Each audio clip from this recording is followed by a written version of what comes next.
Hello, I'm Miguel Abogna. Taking my the American Society of Mechanical Engineering, Section 8, Division 1, Sao Kukabi, General, Pressure in it, Taya, T2 in it, flap plate, ne, generally,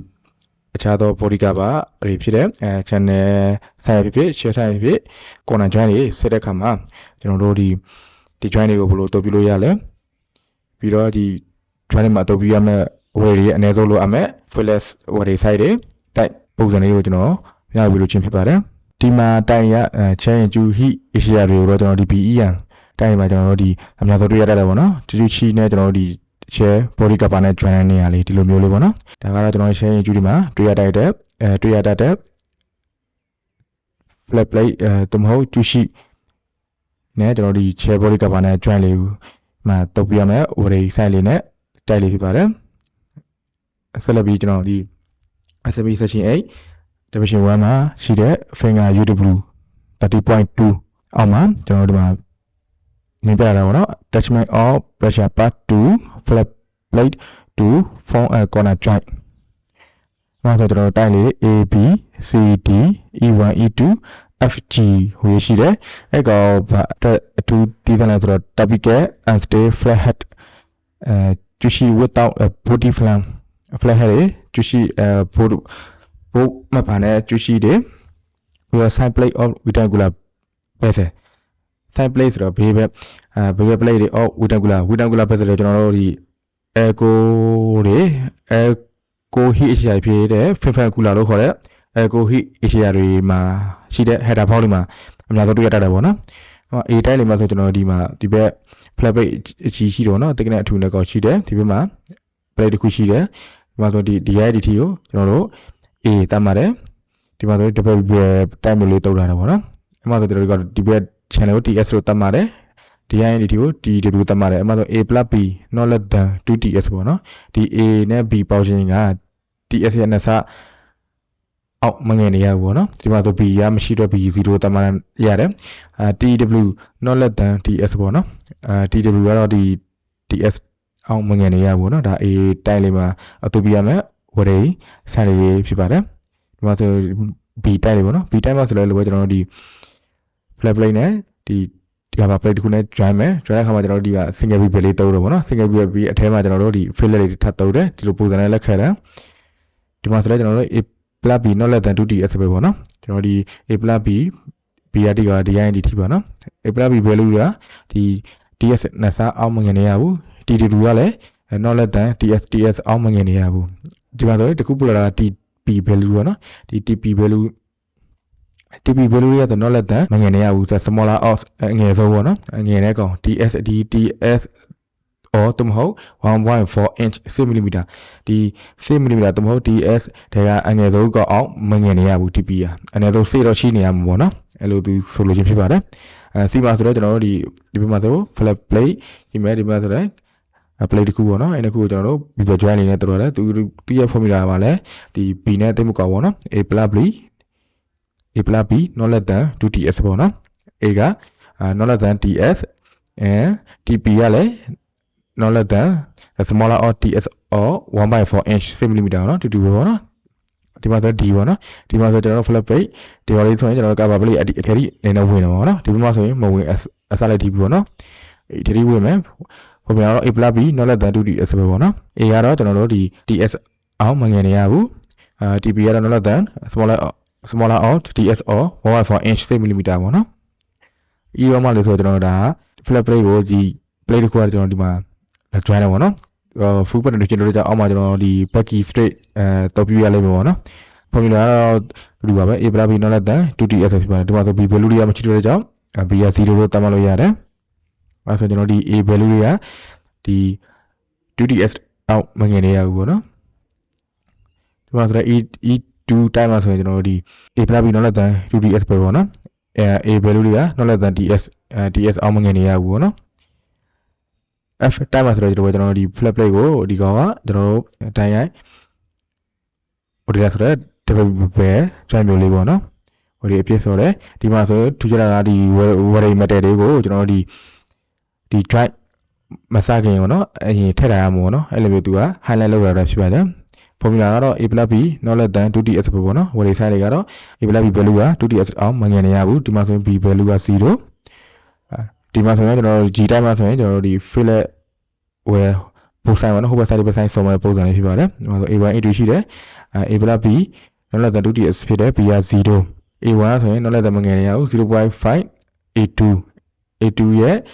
တဝက်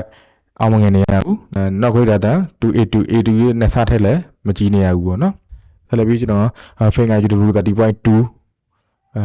ဒုတိယပြင်မှာပြသထားတယ်အားလေး step လဲချင်းပြပေးလို့ပါလဲ attachment of pressure part to flap plate to form a corner joint ပေါ့နော်အဲ့မှာဆိုကျွန်တော်တို့ typical ကျူးရှိ with a body flank ဒါကျူးရှိတယ်နော်ဟိုဘုတ်ပါတဲ့ကျူးရှိတွေကိုဒီလိုပုံစံလေးကိုတော်ပြီးလို့ရနိုင်တယ်ပေါ့နော်လက်ခံတယ်ပေါ့ဒီကုတ်အရာဆိုရင်နော်ဒီမှာဆိုကျွန်တော်တို့ဒီကျူးရှိပေါ့နော်ဘုတ်ပါတဲ့ဟာကိုကျွန်တော်တို့ဒီမှာ share body cover ဖြစ်ဒီမှာလာ join တယ်ဒီမှာဆိုရင် C ပေါ့နော်C ကအတုပ်ဝဲပေါ့နော်အချစ်ဗီဒီယိုမှာလည်းကျွန်တော်ဒီတုပ်ဝဲနဲ့ fill ဝဲဆိုင်လေးအချင်းပြခဲ့ပူပါတော့နော်ဒီမှာတစ်ခေါက်ပြန်ရောပြန်မမရောပြပြပေးလို့ကြီးဖြစ်ပါတယ်ဒီမှာ what ဒီကဒီလို drive မှာဆိုတဲ့အခါမှာပေါ့နော် drive မှာဆိုတဲ့အခါဒီလိုအကွာဝေးလေးကိုကျွန်တော်တို့ဒါတုပ်ဝဲပေါ့နော်ဒီတုပ်ဝဲဆိုင်လို့ခေါ်ပြီးတော့ဒီလိုသွားတဲ့ဒီ IND ကိုတော့ကျွန်တော်တို့ဒီ fill ဝဲဆိုင်ဒီလိုခေါ်တယ်ဒီဒီ IND ကိုဆိုကျွန်တော်တို့ fill ဝဲဆိုင်လို့တတ်မှာတယ်ပေါ့နော်အဲ့ဒါဒီ C ကတုပ်ဝဲဒီတုပ်ဝဲဖြစ်ပါတယ်ဒီအောက်မှာဆိုကျွန်တော်တို့ full penetration ဆိုတဲ့ဆော်မတော့ကြောင့်အောက်မှာကျွန်တော်တို့ back key straight တွေထားဖို့လိုအပ်တယ်ပြီးရင်ဒီ back key straight တွေကိုပြန်ဖြုတ်ပြလိုက်ရတော့ဗောနော်ဒါက8တိုင်းလေးဖြစ်ပါတယ်ဒီမှာဆိုကျွန်တော်တို့ 8IJK ဆိုတိုင်းအမျိုးအစား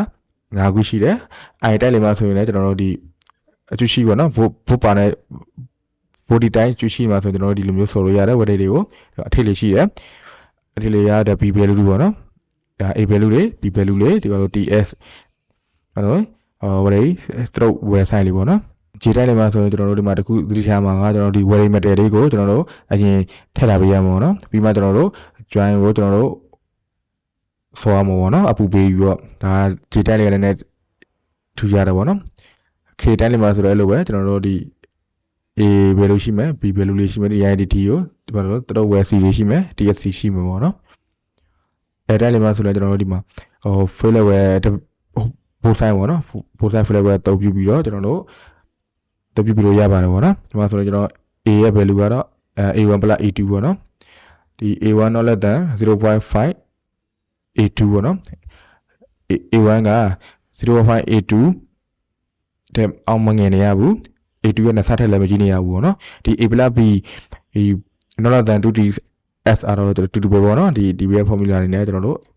စဉ်းစားပေးရမှာဖြစ်ပါတယ်ဒီကောင်ကကျွန်တော်တို့ typical ကျူရှိ with body flank အတွက်ပေါ့နော်ပြီးရင်ကျွန်တော်တို့ဒီမှာဆိုကျွန်တော်တို့ typical border flank connection ပေါ့နော်ဒီမှာဆို M တိုင်းလေးလည်း M တိုင်းလေးရဲ့နေမျိုးရှိတယ်အဲ M တိုင်းလေးမှာဆိုတော့ကျွန်တော်တို့ဒီ flank ပေါ့နော် border flank တိုင်းကိုကျွန်တော်တို့ body cover တခုကလည်း join မယ် join ချိန်မှာကျွန်တော်တို့ B ပဲ show ပြီးတော့ fill ဆော်မှာပေါ့နော်ဒီမှာ full penetration ဝယ်ဆော်အပြည့်ဆော်မယ်ဒီမှာဆို C တုပ်ဝဲလေးပေါ့နော်တုပ်ဝဲလေးကတော့ thickness ဒီဒီနှစ်ခုတွေကအငယ်တို့ thickness ရဲ့ 0.7 လောက်ရှိရမှာပေါ့နော်ဒီမှာဆိုကျွန်တော်တို့ back wing ဒီအောက်မှာထားမယ်back wing ကိုကျွန်တော်တို့ဝဲမဆော်ခင်ထားပြရပြီးဝဲဆော်ပြီးဒီကောင်ပြန်ဖြုတ်ပေးရလိမ့်မယ်ပေါ့နော်ဒီမှာထူးခြားတာကကျွန်တော် B ကို0တတ်မှတ်ရမယ်A not less than 3tm A value တွေကဒီ tm ရဲ့လောက်တာအောက်မငယ်နေရဘူးနော် C not less than tm C value တွေကလည်းtm ဒီမှာဆိုထူးခြားရတာဒီ C တုပ်ဝဲတွေကိုကျွန်တော်ဒီ tm အောက်မငယ်နေဖို့သူပြောတာပေါ့နော်ပုံမှန်ဆိုတော့ C တုပ်ဝဲ value တွေကဒီအနည်းဆုံး thickness ရဲ့ 0.7 နဲ့မြလိုက်ရင်ကျွန်တော်တို့အသုံးပြုလို့ရတယ်ပေါ့နော်ဒီမှာကမရဘူးပေါ့နော် C value တွေကိုကျွန်တော်တို့ဒီ tm အောက်မငယ်နေရအောင်ဒီ tm thickness မငယ်နေရဘူးပေါ့နော်ဒါမှမဟုတ်ရင် th which ever h less ပေါ့နော်အဲ့ဒီခုတွေကငယ်တဲ့ကောက် value နဲ့ညှိနေရမှာပေါ့နော်ဒီမှာဆိုရင်ထူးခြားတာကကျွန်တော်A value တွေက not less than 3tm ပေါ့နော်tm ရဲ့3စားအောင်မငယ်နေရဘူး C ဒီ C value တို့ဝယ်ရဆိုရင် not less than tm or th tm တော့မဟုတ် t8 အောင်မငယ်နေရဘူးအဲ့ဒီနှစ်ခုတွေကအငယ်ဆုံးကအောင်မငယ်နေရဘူးပေါ့နော်အန်တိုင်းမှာဆိုရင်ကျွန်တော်ဒီသူကအထဲမှာလည်း weight ဆိုတော့ပေါ့နော် ဘာဆိုရင်တော်ဝယ်လေး failure ဆိုတယ်a plus b not less than 3tn ပဲပေါ့နော်ဒီ a plus b ပေါက်ခြင်းက 3tn အောင်မငင်နေရဘူးc ကလည်း not less than tn or th which ever h less ဒီပေါ့နော်c value ရလည်းဒီ tn သို့မဟုတ် th အဲ့နှစ်ခုတွေကငင်တဲ့ကောင်အောင်မငင်နေရဘူး TP ကတော့ not less than the smallest of tn th or 1.4 in cm h ပေါ့နော်အောင်အငယ်ဆုံးကောက်အောင်အဲ့3ခုတော့ရှိတဲ့အငယ်ဆုံးကောက်ထက်မငယ်နေရဘူးပေါ့နော်ဆက်လက်ပြီးကျွန်တော်ဒီမှာ OP2 တိုက်လေးကတော့ဘာထွက်လဲဆိုတော့ဒီ typical name permissional corner join ပေါ့နော်ဒါလက်ခံကိုရလက်မခံတဲ့ join တိုက်လေးပေါ့နော် corner join တိုက်လေးဒီလိုပုံစံဆိုလို့လည်းလက်မခံဘူးပေါ့နော်ဒီလို fail တစ်ဖက်ပဲဆိုရင်လည်းလက်မခံဘူးပေါ့နော်ဒီလိုမျိုး full penetration မဖြစ်ဘူးဒီမှာ already ဒါဒီနေရာ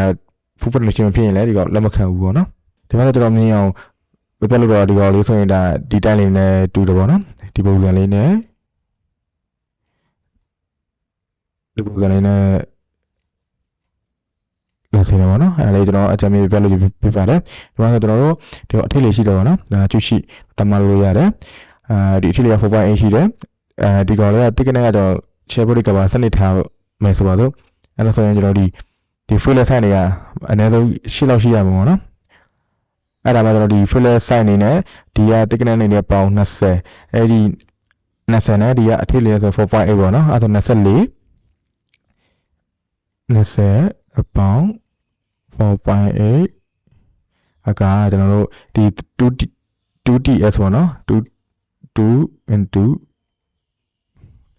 အဲ့ဆိုရင်ကျွန်တော်ဒီကောင်အတော့ပြုလို့ရတယ်ပေါ့နော်ကိုယ်ရတယ်လက်ခံတယ်အဆင်ပြေတယ်ပေါ့နော်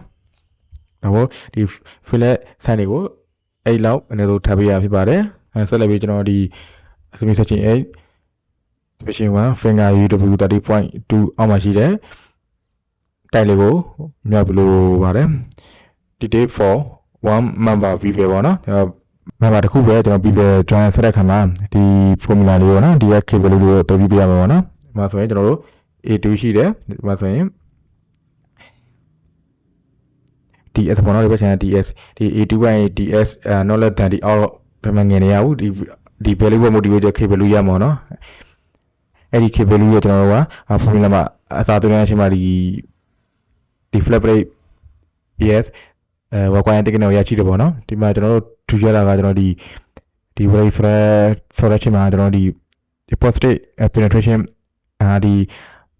rate ဆိုအသားရဒီ3 mm ထက်မပိုနေရဘူးပေါ့နော်ဒီဘက်ဒီဆိုအပြည့်ဆိုရတဲ့အချိန်မှာဒီအပိုလေးက3 mm ထက်မရှိနေ3 mm ထက်မပိုနေရဘူးဒါကကျွန်တော်တို့1 mama ပြီးပဲဒါတော့ပေါ့နော်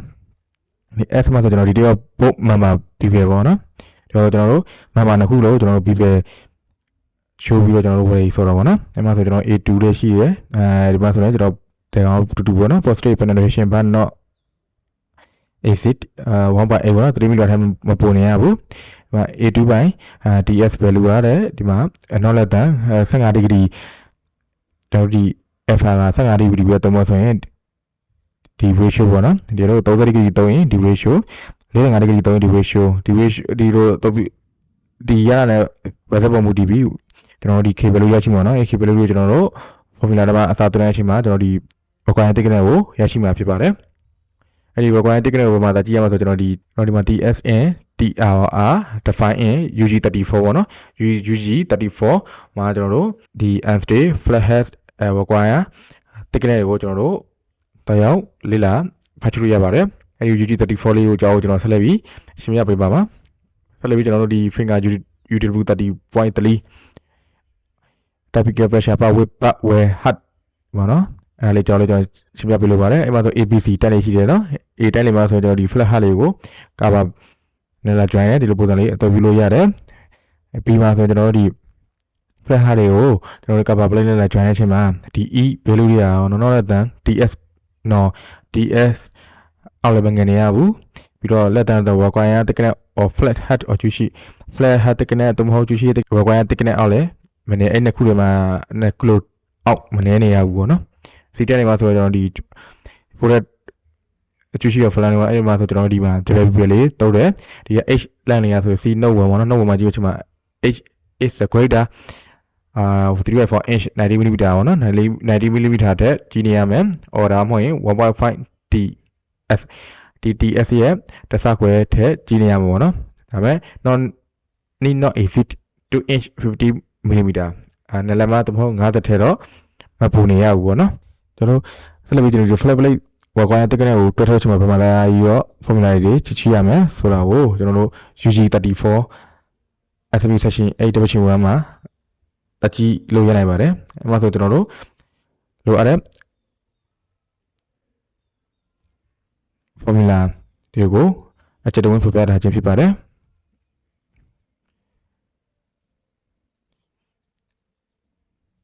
ဒီမှာဆိုရင်ကျွန်တော်တို့ဒါဒီလို join တွေကျွန်တော်တို့အသုံးပြုလို့ရတယ်ပေါ့နော်ဒီကောင်လေးကိုကျွန်တော်တခုချင်းလည်းမရှင်းပြတော့ဘူးဒီကောင်ဗီဒီယိုလေးရှင်းရမှာဆိုတော့ဒီမှာဆိုကျွန်တော်တို့ require thickness တွဲထုတ်တဲ့အချိန်ပေါ့နော်ဒီမှာကျွန်တော် minimum require thickness of flat and stay circular head cover in blind frame ပေါ့နော်ဒီ circular head and stay circular head cover in blind frame တွေကိုဒီအောက်မှာ PNF formula လေးကိုသုံးပြီးကျွန်တော်တို့တွဲထုတ်လို့ရနိုင်တယ်ဒီအောက် formula တခုတော့ကျွန်တော်တို့ဒီThe head and cover of blind fan is extended by both quality and 8 movement. ဒီကတော့ကျွန်တော်တို့ both တဲ့အတိုင်း head cover blind fan ကိုအသုံးပြုမှဆိုရင်ဒီကောင်လေးကိုအသုံးပြုပြီးတွဲချက်လို့ရနိုင်ပါတယ်။ဒီအောင်မှဆိုတော့ကျွန်တော်ဒါကတော့ကျွန်တော်non circular တိုင်းတွေဖြစ်တဲ့ unstay flat unstay head cover blind fan တွေကိုတွဲထုတ်ချင်မှာrequire thickness ကိုတွဲထုတ်ချင်မှာဒါလေးကိုအသုံးပြုလို့ရတယ်ဒီမှာဆိုရင် non circular တိုင်းဒါပေမဲ့ both non circular တိုင်းတွေကိုအသုံးပြုချင်မှာဒီ formula လေးကိုကျွန်တော်တို့ UV minimum require thickness ကိုတွဲထုတ်ပြီးလို့ရနိုင်ပါတယ်ဒီ minimum requirement thickness ကိုတွဲထုတ်ပြီးစစ်စစ်လို့လင်းကျွန်တော်တို့ဒီ SME section division 1အောက်မှာရှိတဲ့ UG34 ကိုတွားရောက်ပြီးစစ်စစ်တွဲထုတ်နိုင်ပါတယ်ဒီ SME အစားအသောက်တွေကိုကျွန်တော်ဒီ Google ကနေအလွယ်တကူတောက်ရရှိနိုင်သလိုကျွန်တော်ဖတ်ချူလေ့လာလို့လည်းကျွန်တော်ကွန်မန့်ပေါင်းရင်လာရောက်တောက်ယူနိုင်ပါတယ်အားလုံးကျေးဇူးတင်ပါတယ်ခင်ဗျာ